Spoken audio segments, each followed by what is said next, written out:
Bonjour, ici Christelle, bienvenue dans cette vidéo sur mon retour de Compostelle. Voilà, il y a un petit peu de vent, j'espère que ça va quand même être audible. Je voulais faire cette vidéo ici parce que là vous allez voir derrière, à peu près par là, je vois pas trop bien avec le soleil, mais vous allez voir un bateau. C'est le bateau par lequel je suis arrivée à Saint-Nazaire. Et puis juste là, le pont qui traverse la Loire. Et j'ai eu une idée un peu folle. En fait, le problème c'est que quand j'étais sur le bateau, là, je me suis dit, en descendant du bateau, en 1 heure, je suis rentrée à Nantes. J'avais trouvé des gens qui pouvaient me ramener en voiture jusque chez moi.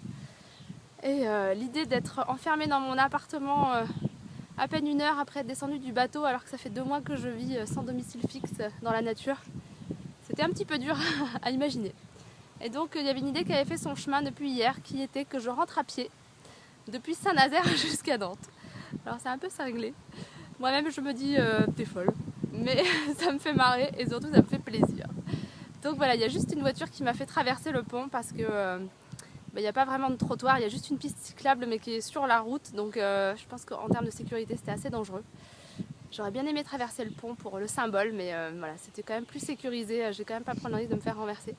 Donc voilà, j'ai été déposée juste au pied, en fait le bateau est arrivé de l'autre côté du pont, vous voyez, et puis là j'ai été déposée juste au pied de ce pont, sur l'autre rive. Et j'ai une 50aine de kilomètres je pense à peu près. Bon là j'ai regardé il y a une application qui s'appelle Géoportail qui permet, où il y a même le site internet qui permet de repérer les chemins de randonnée.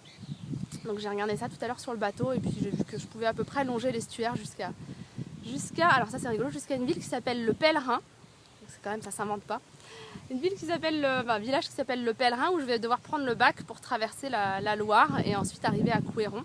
Et là je serai dans la banlieue de Nantes, donc je prévois plutôt à ce moment-là de prendre un train pour finir parce que traverser la ville en elle-même je l'ai fait à l'aller et puis ça n'a pas un grand intérêt, au moins un petit bout en tram et puis peut-être finir à pied par les bords de l'Erdre jusqu'à chez moi, je vais voir.